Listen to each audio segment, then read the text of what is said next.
You're listening to Last Word Radio, where you get the last word.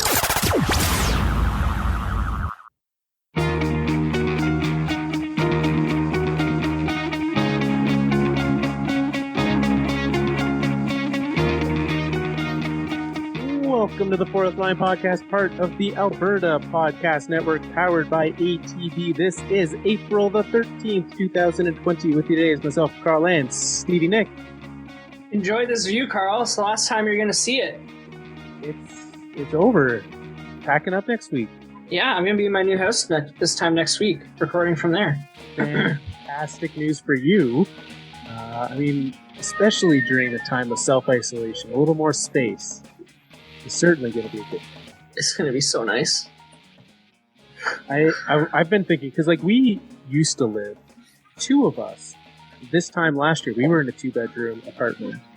And I think that's approximately what you're in right now. Yep, 2 bedrooms, yep. Didn't have a baby. And I cannot imagine just the two of us in there right now. So, very excited for you. Thank you.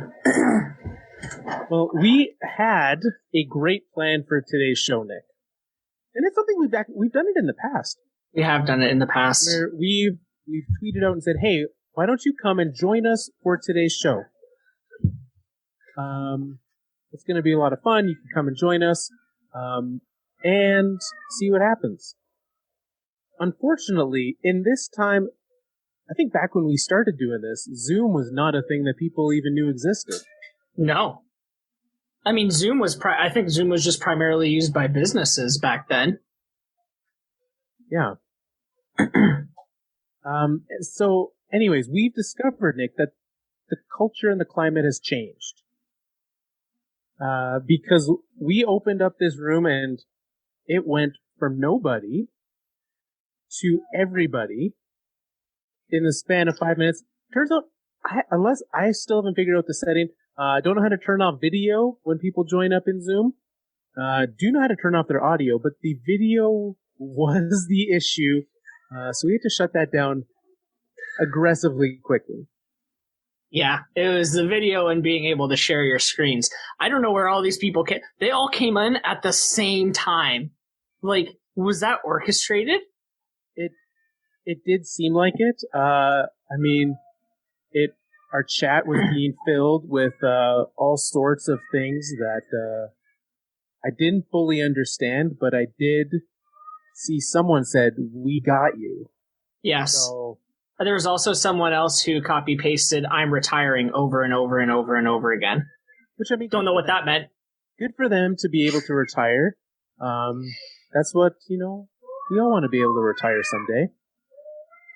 And so, anyways, we've got a limited cast of characters tonight. Put it out that if folks want to. So we'll see if version 2.0 of this, what we do have. But we've got a nice show tonight. We're going to talk about, there was a player poll that came out recently. We're going to talk, I know we've potentially put it out there that you could, we'll be talking about some awards. I'm still flustered, man. I'm still... I've never seen or been part of anything like that before. I've seen things that I can't unsee. But it was funny because when people started showing up, I was kind of hopeful and happy, people are actually taking part in this. And very quickly it dawned on me that this was not a good thing that people were in this chat. Well, Nick, before we get to the rest of the show, let's remind everyone that this show is powered by ParkPower today. It takes a lot of energy to get us back up and running when we have to shut down the entire show and then power it right back up 30 seconds later in a different spot. But ParkPower had our back, Nick, and they also will have yours. So head to ParkPower.ca where you will be able to get all of your utilities. So if you are like Nick and you are moving this month, you should head there if you're in Alberta and get the best rate for utilities that you can, as well as a great company that's going to support the community. And that is a very important thing in this time, to be able to support companies that support your community. Super important. So, and as we mentioned last week, That's the thing we're doing as well. We'll be supporting community initiatives in Alberta, specifically Calgary, and also in Toronto, where Nick is, throughout. Until hockey is back, that's what we're going to be doing. So, and you know what? Maybe even past then. So, Nick, you had a pretty, some good hockey moments this week, though. I watched hockey this weekend. What? Yeah. How? It was a rerun. Before we get too excited, it was a rerun. I saw on Friday that NBC was promoting that they were showing the 2008 Stanley Cup Final Game 6 game on Saturday. And for everyone who remembers, which you should because it was a historic game, the Detroit Red Wings won the Stanley Cup in that game against the Pittsburgh Penguins. And it was historic because Nick Lidstrom was the first European-born captain to be awarded the Stanley Cup that day. That's a special moment for you. I assume you vividly remember it still to this day when it happened. Of course. I remember all my boys' Stanley Cup wins. And you know what, Carl? I have to say, it's a good thing I remember it. Because boy, did I have some issues with the way NBC broadcast this game on Saturday. I don't know what the deal was, but they cut out large chunks of the game. They skipped most of the celebrations, and they cut it out right after Bettman awarded the Stanley Cup to Lidstrom. So just, he gets the cup and we're done. Doesn't hand it off to anyone else. Yeah, but but here's what happened. The game ended, and all the players throw their gloves and like pile onto each other, and they go to commercial break as they would normally. They come back from the commercial break, and it's the Stanley Cup presentation. They skipped the Conn Smythe awarding. They showed part of the handshake line actually, but I didn't get to see Henrik Zetterberg receive the Conn Smythe trophy. It's a shame. He's got a great beard. He's a Mike Laborn lookalike, and that's always a nice thing to have. So. That's right. So I'm sitting on the couch. I'm enjoying this game. I'm really getting into it. It's the first period. Cuts to commercial. I comes back from commercial, and they're running these stats about like all these big hits that have been laid and great chances. And I'm like, what? I didn't see any of this stuff. The game starts playing again. It's like midway through the second period. Like, why are they cutting out parts of the game? So how much of the game do you think you actually watched? It was from puck drop to awarding the Stanley Cup. It was an hour and a half with commercial breaks throughout. It's so weird. And what else do you guys have to show right now?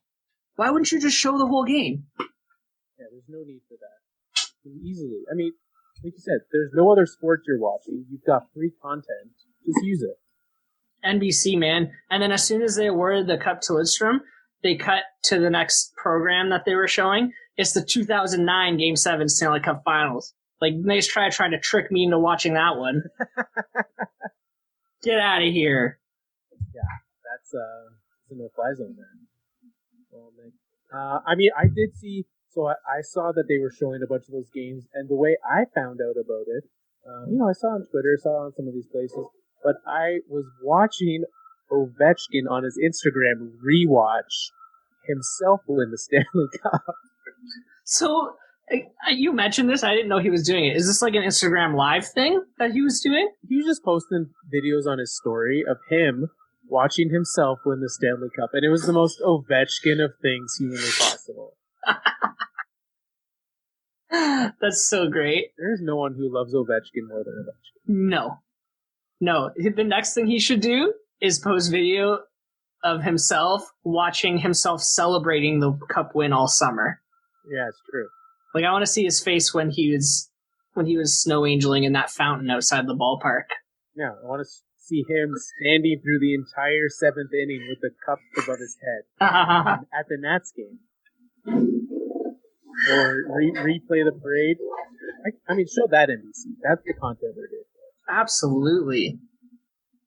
Oh, so it doesn't sound like it was super worth it for you, or was it?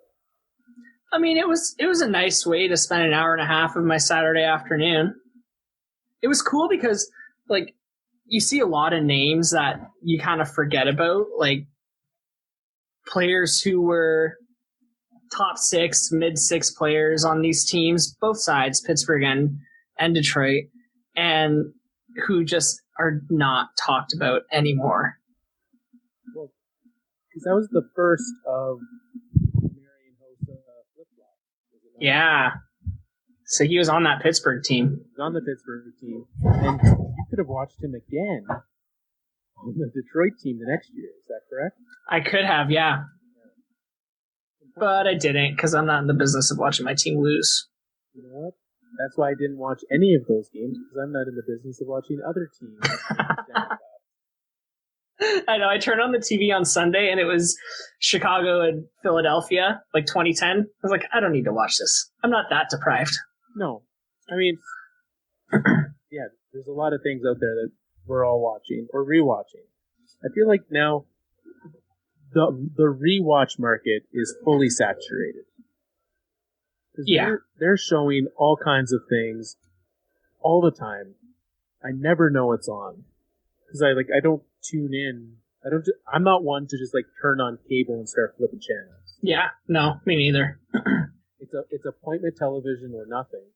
And so I just didn't make that happen. So now there were some things I picked up on watching this game. This was 2008. So this is 11 years ago. Yeah. And the game was different back then. Like, just watching the game, I picked up on a few rule changes that have happened since then. Like, some of the really obvious ones that casual fans would notice. Like, I'm not talking about you get to choose which side of the ice you have the face-off on. I'm talking about some of the obvious ones.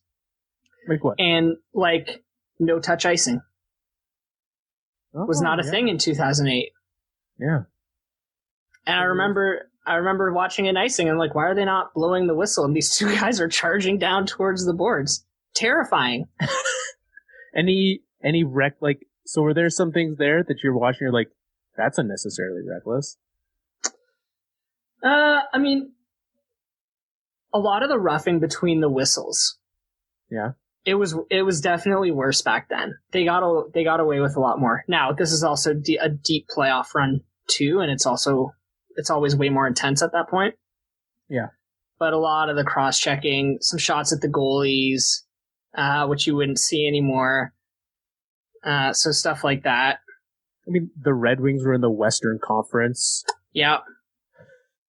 Like, that just dawned on me. I'm like, wait a second, that's not a thing that could happen anymore. Yeah. That's the thing. We were in the West. Brutal travel schedule.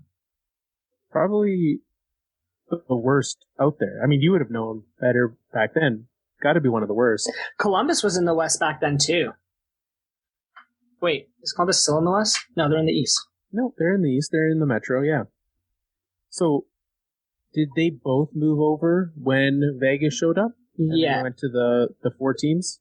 They both moved over at the same time. I think it was when the Jets came back. Oh, yeah. And the Jets were in Florida. That was a bad travel schedule. Yeah. Yeah. One of the worst, for sure. Puck over glass. That was not a rule back then. A couple pucks went over the glass from inside the blue line. And it was just completely fine. No delay game on that? No delay game. Just a whistle. Did it make you want that delay of game to show up? No, I'm pretty apathetic about that rule. I don't really care. I mean, I guess I'd be more passionate about it if I recognize that if someone's doing it intentionally to get the whistle. But I find most of the time that's called, it's not an intentional penalty. Were there any intentional? Because I didn't really think back then that there was a slew of just people throwing pucks over the glass. I don't think there was a ton of it. Not that I remember, but. There you go, Nick. So Stanley Cup Final show, we'll see. I mean, there's always going to be some show on some sort of rewatch. If you want to watch old NHL games, you certainly can hop on there and do that. The NHLPA They a couple weeks back, end of March, they put out a player poll, and since there's been nothing since then, we figured, we can wait on this. Let's not burn through our content too quickly. 'Cause guess what? I guess, do we want to touch on the news of the week? Sure. All right, on to the player poll. There was, unless I'm missing something, there was really nothing. There was a lot more talk about will they, won't they play games. But outside of that, it's all just speculation about what it would look like, what it will look like when they come back. Where will they? Will they, won't they? So, yeah. But we will get there, and that'll be just fine. So we'll see. Maybe it'll come back at some point in time. In the time for the season, I still think.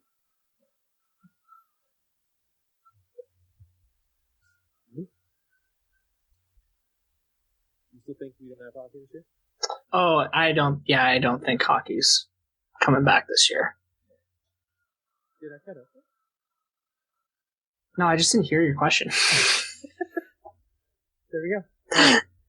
This player poll.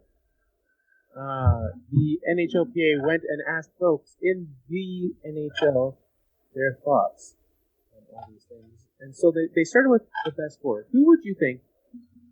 I mean, you've looked at some of these already. Yeah, I've looked at all of them. Okay. Was I not supposed to?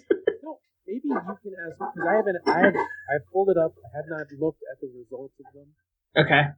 But it's quite obvious that players are probably going to say Connor McDavid is the best forward. That's right.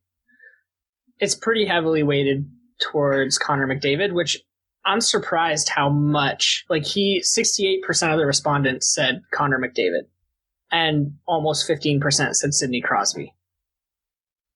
And then I think 68 plus 15 of 83. The other 17% said Nathan. Not quite. It was split between. Well, Nathan McKinnon had 6.5%. So your boy got a call out there. Nikita Kucherov got almost 3%. All right. Well, at least Nate's coming in third. That's all right. Do you think when they do these surveys, they give them multiple choice, or is it write-in answers? I think it's write-in answers. I assume so too. These totals are not. I guess the other in this adds up to 7.19%. So there's a lot of others. Yeah. What do we got? Is the next one best defenseman? Best defenseman. Who do you think? Who do the players think the best defenseman is? I would guess Victor Hedman, the best defenseman. Are you sure you're not looking at these results, Carl? That's right. I thought of who is a respected defenseman. He's been doing it for some time, and he's good at his job. Yeah, Victor Hedman got the majority of the vote, followed by. Well, I know there was a lot of talk, mostly because he did an interview with Friedman this week. But I know we had Drew Doughty talk. Yeah, that guy always seems to be talking, eh? Yeah. Even if he's not playing against Matthew Chuck, he's always talking. But what else? Is that who's second? He's in the top 5, but he is not second. Coming in second with 21.35% of the vote was John Carlson. Johnny Carlson, there we go. Yeah. What's up next, Nick? I guess best goaltender. Best goalie. I'm gonna stick. I know Kucherov came in third. Edmund came in first for defenseman. I'm gonna stay in Tampa and go that way. He's in the top 4, but he's not number 1. He's number 1. Surprised me a little bit, this one. Carey Price with 41.55% of the vote. No, that's wrong. So folks in the league still think that Carey Price is the best goalie in the league. Is the best goalie in the league. That's what the players are saying. Yeah, I would disagree with that. Very much so. He certainly wouldn't have been at the top of my ballot. So we've got Carey Price, Vasilevsky, Marc-Andre Fleury came in third, and Sergei Bobrovsky came in fourth. See, my other guess would have been Bobrovsky. He's in there, top four. Yeah, he should be, for sure. So I don't know who else would you put up there with these guys? I mean, I guess Bobrovsky makes sense. Marc-Andre Fleury would make sense as well, because of kind of that longevity piece, right? A respected guy, well liked around the league. I don't know. Like a Ben Bishop? Ben Bishop, maybe. I would think, again, kind of like the longevity that Henrik Lundqvist. He's not the best anymore, but yeah. But this is you've got players who are, they're playing against Carey Price, and they're saying, who's the goalie who I like to play against the least? That's how I look at this, right? Which goalie do I want to play against? And they're saying it's Carey Price. I've got to take something for their word on that. These are the guys who have to try to get a puck past him, and they're saying it's him. He's the hardest guy to get a puck past. I guess the problem with the Canadians is the rest of the team. It's true. You've got a lot of struggles there for the Canadians. So next, if you need to win one game, who is the one player in any position you would want on your team? Well, I would think, so before I probably would have said Vasilevsky. But if they're using Carey Price as their best goalie, and it looking at it now, it wasn't close. He had almost 3 times the votes of Vasilevsky, 2.5 times. So I'm going to guess Carey Price is first in that list. There's no goalies here? Seriously. I'm surprised by that too. Yeah. It says any position, but the majority wrote in Sidney Crosby. Followed by Connor McDavid. I think Connor McDavid because he's just good. Sidney Crosby now beats McDavid, who they previously voted as the best player, just because he's had so many clutch performances. Yep. And probably the intangibles.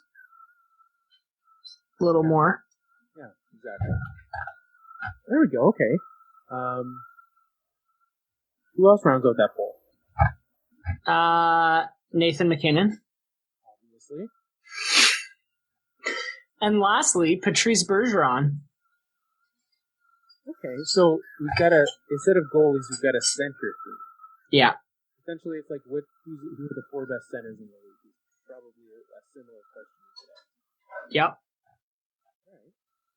All right. Another interesting one, who is the most complete player? Crosby was the first, 45%, followed by Patrice Bergeron. There you go. Getting all the love.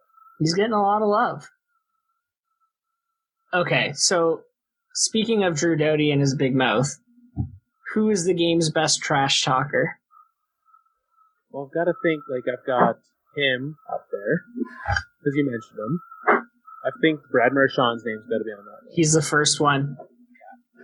And, it wouldn't surprise me if Matthew Tkachuk was on that list, but I think a lot of people, because he's younger, he's newer, probably not getting as much respect. People just don't take him seriously. That's right. It is mostly vets who are being voted in here, eh? The list is rounded out by Ryan Reeves and Patty Maroon. Really? Yeah, I wouldn't have expected that one. Huh. He seems like such a nice guy. Well, he's a good trash talker, at least. Yeah. They're saying this is a guy who, at least you respect what he's bringing. It's not bad. Okay, the next question is good too. Who is the game's worst trash talker? Okay, there we go. So I assume Tkachuk has got to be on this list. He's not. It's funny because all the guys who didn't vote for Marchand and Doughty on the best trash talker list voted for them on the worst trash talker list because they're also 1 and 2 in this question. So everyone agrees, like they're the most trash talker. The most trash talkers. You agree? Are they good or bad? And then the third on this list is PK Subban, which for some reason also doesn't surprise me. No, not in the slightest. I mean, I appreciate a lot about what PK does, but a lot of his like his Instagram account, not a must follow. No, a lot on there. I'm like, skip. I'm just gonna not. There we go. So trash talking, just leave it up to Marchand and Doughty, and we'll go from there. Yep. The next one's pretty easy. Of all players, past or present, who would you pay to see play? That'd be Wayne. It's Wayne. Number 1. I would assume like Mario's on that list. Mario's on that list? Gordie Howe? No. No. Bobby Orr. Oh, interesting. Yeah, I feel like Bobby Orr doesn't get a ton of like as much respect from a fan perspective out in the public as some of the other greats do. But I feel like players love Bobby Orr. Yeah. I mean, he was one of the best of his time, so not a bad answer there. I would have answered Gordie Howe because like his prime was not during a time where there was as much. Yeah, totally. But you also got to think about how old are the guys answering the survey now. 27. Yeah, like they didn't watch Gordie Howe. They barely even watched Bobby Orr. Guess so.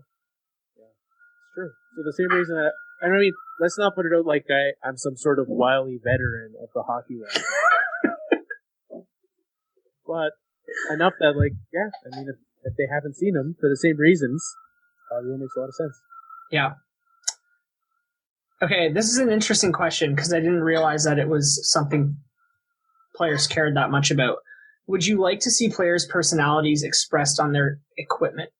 And if so, how? So, what do you think about that? I think that's a great thing. I mean, goalies get to, right? Goalies get their helmet. Yeah. They're able to express their personality through that. I think other players should get to as well. Whether it be... Because what else do we have? I mean, I don't think they're changing jerseys. Nope. So it's got to be like what? You got helmet, gloves, skate, stick, pants. That's pretty much your only choices, right? Yep. Skates led the way with 40% of the vote. Some fancy skates on that? I can buy that. I think skates is the one I'd be most okay with. Yeah. I don't know, maybe this is old-fashioned, but I kind of like the uniformed look where everyone's, wearing the same uniform. Pants, gloves. Yeah. I like the way that looks. Anything, you start veering from that, it starts to look a little beer leaguey. True. Well, and I think the sticks you already can. I'm not sure what the guidelines are around sticks. I don't know. They have a picture here for sticks, and it's like people writing on the tape on their stick. You can already do that. Yeah. And the last one for this on ice is who is the best female hockey player in the world? I would guess they'd hung on Hillary Knight. That's what I would have said. It's a pretty even split between Hillary Knight and Marie-Philippe Poulin. Poulin got almost 40% of the vote, and Hillary Knight got just over 36%. So all the Canadian players voted one way, all the American players voted the other. True, yeah, that's exactly what that is. That was the on ice. I think there's a couple questions on the off ice that I want to cover. We don't have to go through all of them. Okay. But this is an interesting one. Would you be in favor of relaxing game day dress code similar to the NBA? I'm in favor of them doing that. Absolutely. Yeah, so are 73% of the players. We'll make it happen. My bigger question is, who are the 27% who said no? No, I want some formality. I want button down.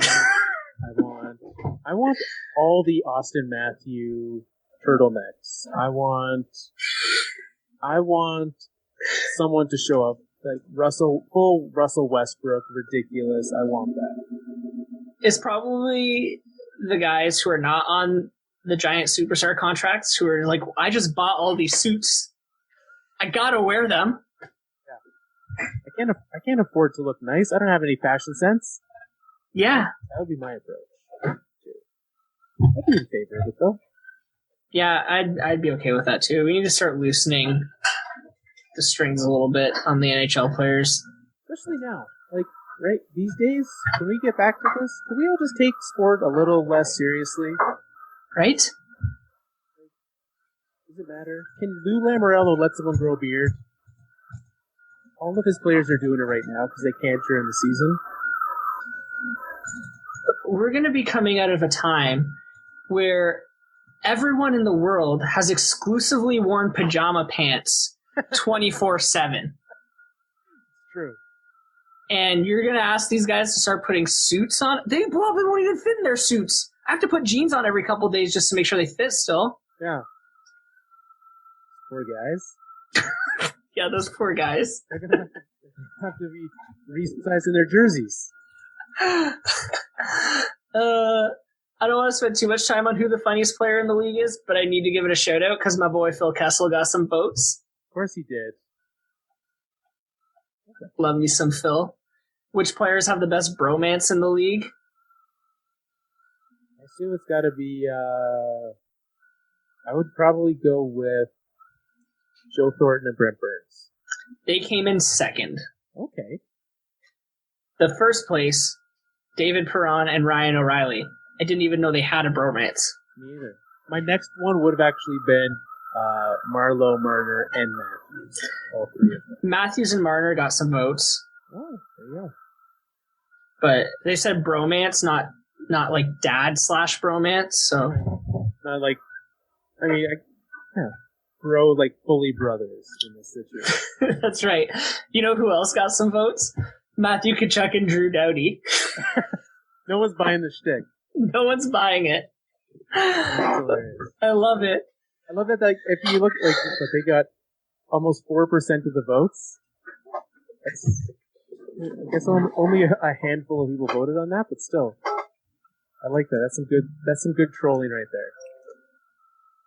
So I think it's interesting earlier that you talked about how not good of a follow PK Subban is on social media, because he was voted as the player to be the best follow on social media by his peers.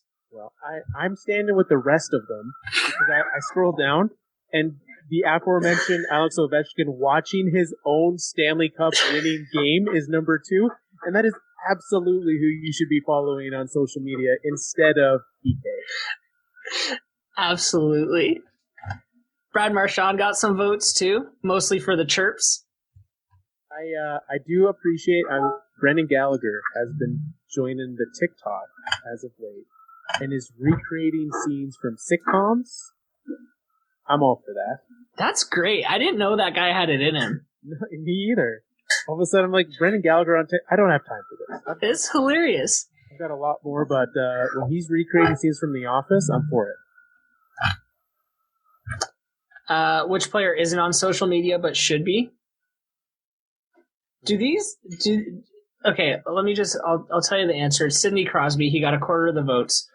Do these other players think that, like, there's some sort of hidden personality behind Sidney Crosby that he's just going to that he would just unleash if he was online? Yeah. I think he'd just be a boring follow. It would be a lot of, like, you'd probably tweet about, like, some foundation he's supporting. Yeah. And I don't think you would ever tweet. Totally. You nailed it. Or like some sort of like promo with Bauer where he's like shooting pucks at a screen or something. Exactly. I know, totally. Those Tim Hortons commercials aren't half bad. Yeah. Wow, you like them because your boy's in them. Yeah, but I mean, Sid is the acting star of the show. Nate just rides his coattails on this. The next one intrigued me because, like, hockey nicknames are a usually terrible thing. I used to be a big fan, but like now you can just look at someone and you're like, okay, everyone gets the same nickname, right? Like, your last name's Campbell, you get Suits. If you add a Y to it, and so really anyone that has a creative one. But the one that won was Thomas Tuna Tartare, and I saw. There's a restaurant in Montreal that's promoting tuna tartare with him, and I appreciate that. His last name isn't actually Tartare, though, right? Yes. Okay, because every time you say his name, you say Tartare. I don't know if you noticed that you do it or not. I didn't. That was entirely unnecessary or unintentional. You could really tell with these nicknames that were voted in that professional athletes just like to eat. It's true. Tuna, pasta, bread man. And then 4 is literally just the Arizona Coyotes. That was, you know what? I bet Phil Kessel stole everyone's ballot and probably wrote this one in. Because Christian Stinky Fisher, you would have asked me any question about Christian Fisher, I would have gotten it wrong. I don't even know that guy. Yeah. I don't even know who that is, but apparently fish are stinky, I'm guessing? Oh, because of fish. Stinky fish? Yeah. Oh, that's not. See? That's Phil Kessel. That's Phil hijacking the vote. And that's how he was voted funniest player. That's why he was the 4th funniest player in the league. Well, there you go, Nick. That's what the players have to say about what's happening in the league. It's always an interesting thing. I know we saw a different poll come out with ESPN earlier this year, where they talk about worst city to go to, best city to go to, those kinds of things. And the players always have an opinion. It's good to hear. Absolutely. I always like hearing them dunk on arenas too and ice, which ones they like best, which ones they don't like. It's good stuff. Let's get to the topic that has eluded us for weeks, Nick. Following along, we've seen who the players would vote for certain things, but when the NHL season finally gets canceled, they will be handing out awards, right? They might not be handing out a Stanley Cup, but they will hand out an award, and those awards are going to be coming. So let's talk about a couple awards. We'll touch on the Hart Trophy, MVP, Best Defenseman, Rookie of the Year, Vezina for Best Goalie. And I've seen, I've got 2 cases that I'm really going to die, a hill to die on, Nick. I've got 2 different hills I'm dying on. Okay. So, my first one, Nathan McKinnon should be the Hart Trophy winner. And it should not be Leon Draisaitl. Yeah, I'm okay with that. All right.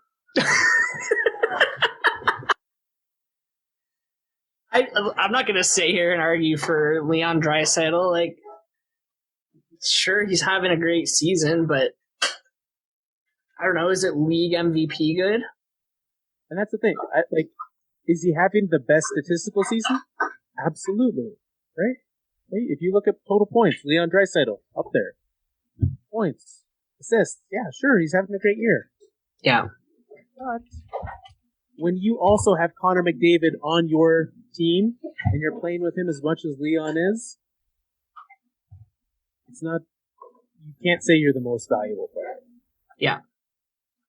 I would agree with that. But who else would be at the top of this ballot? Pasternak's got to be up there. Pasternak for sure has got to be up there, right? He was almost a 15-50 guy. Yeah. He was on for a lot of the year. Yeah.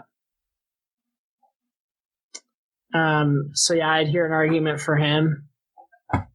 I know some people were kicking around Panarin's name before the season went down, but it's pretty impressive, his point totals on that team. Yeah, what he's been able to do with so little is impressive for sure. Yeah.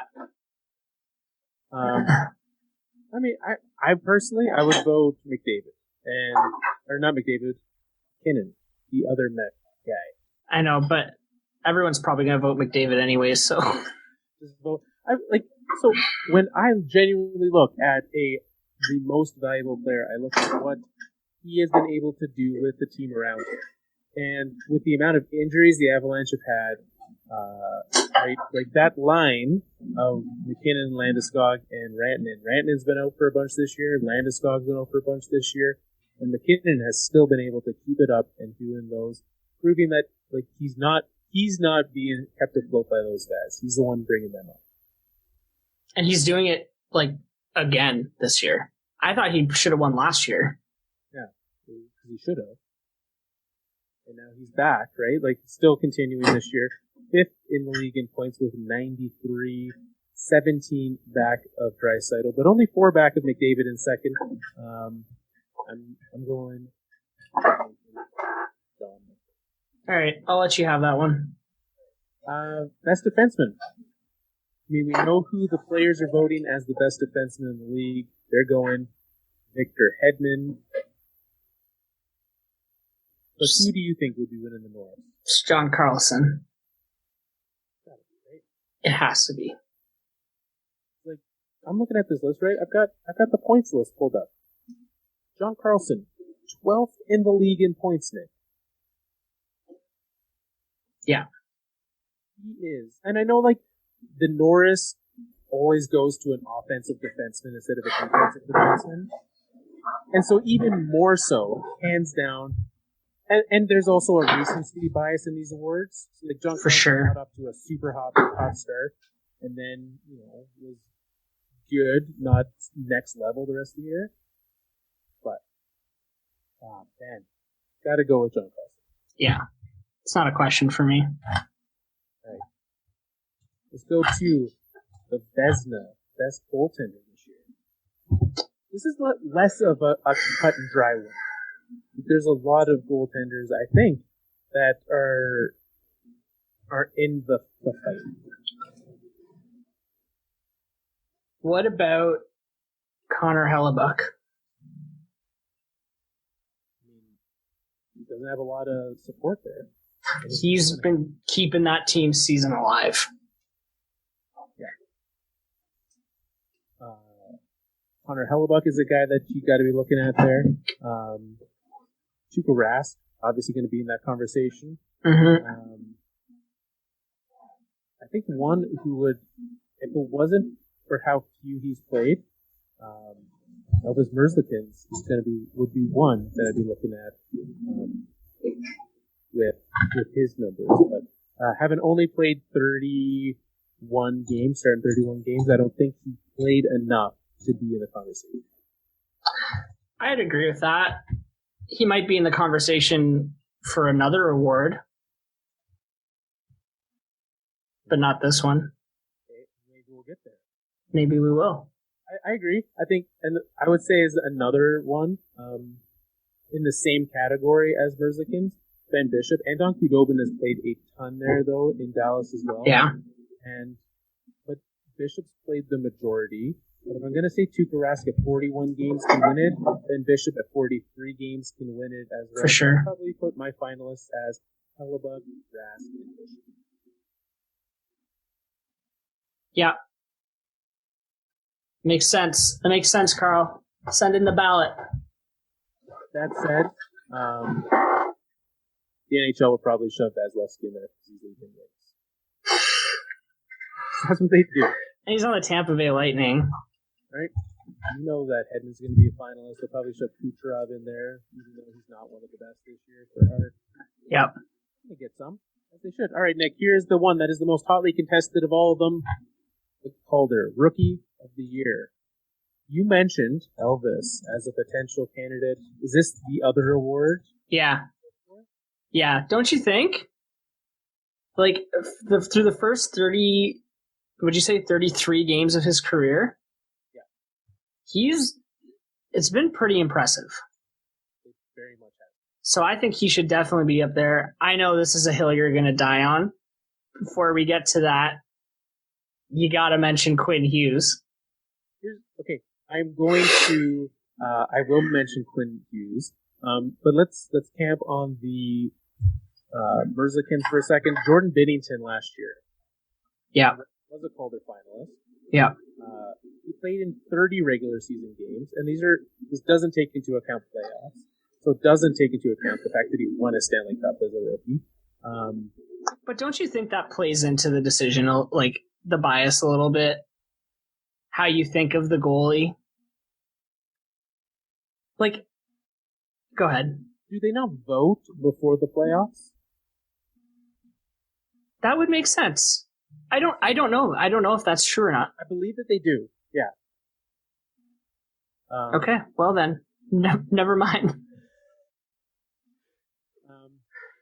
So, anyways, last year he finished second. He played in 30 games, which is less of a percentage than Merzlikins in the 70-odd games. I guess 68 games, 69 games that the Jackets have played.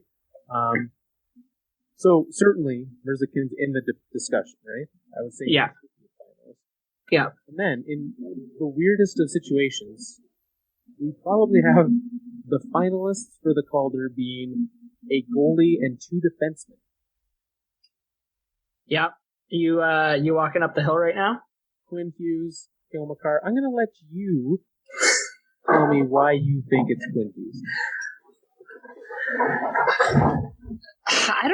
To be honest with you, Carl, I don't know. I think it's kind of a toss-up between Hughes and Makar. I think they've both done really impressive things on their teams. I think Quinn Hughes has had to take on a bigger workload than Cale Makar on that Vancouver team. And he's managed it admirably. So I think that's probably where I'd give him the edge over Makar. But, he's at 53 points for a rookie defenseman, and Makar's at 50. Yeah. That's a tough one to decide. That's very true. I think part of what I think from the voting perspective, we would have Cale Makar as number one because of what he was able to do last year in the playoffs.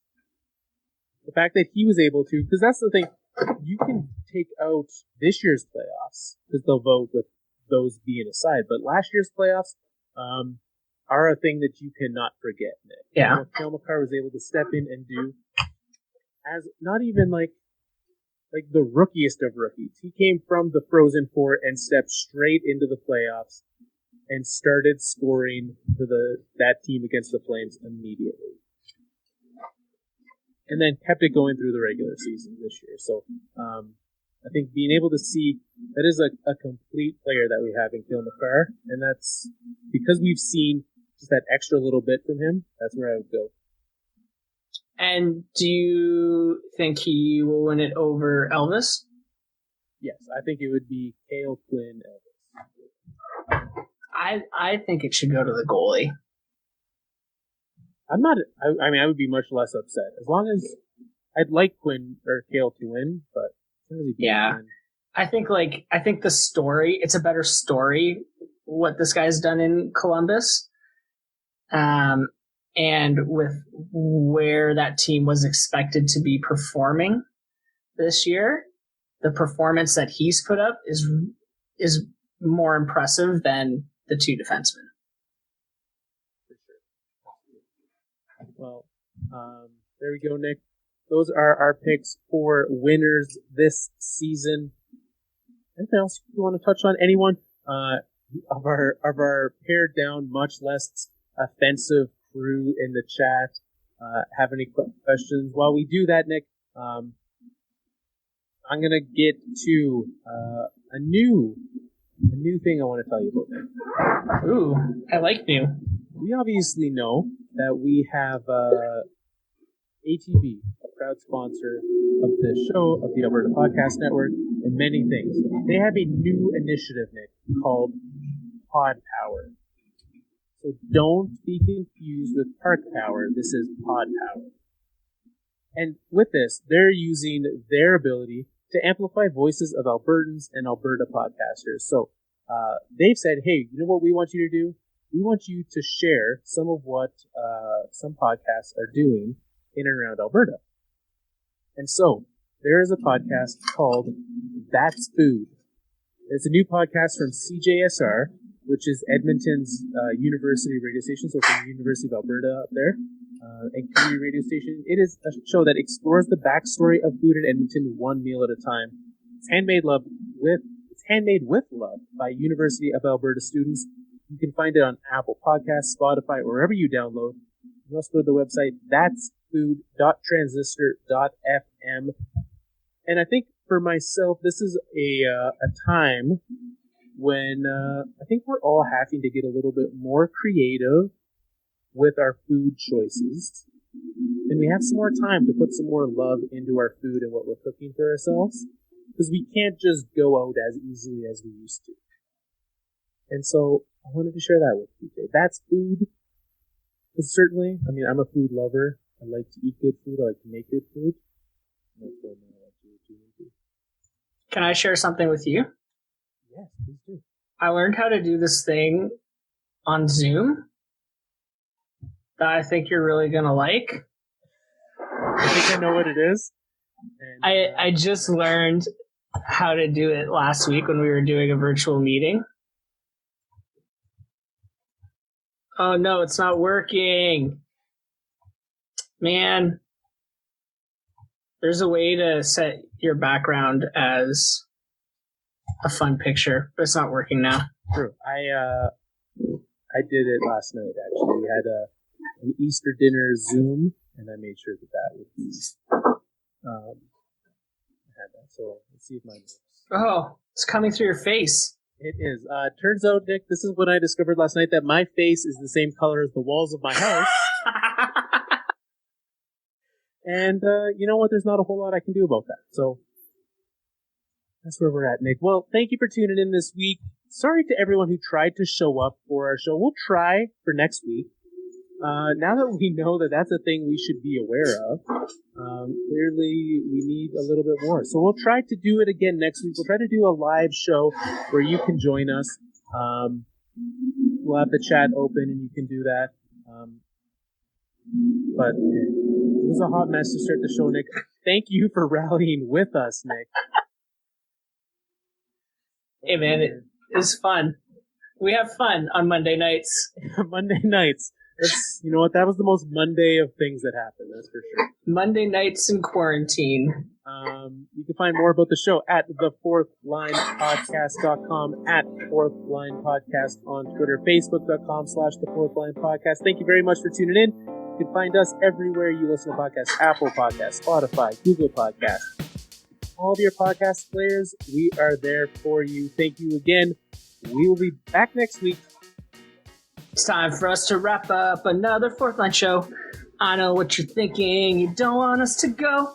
We would like to answer your questions, but please don't join our random Zoom sessions.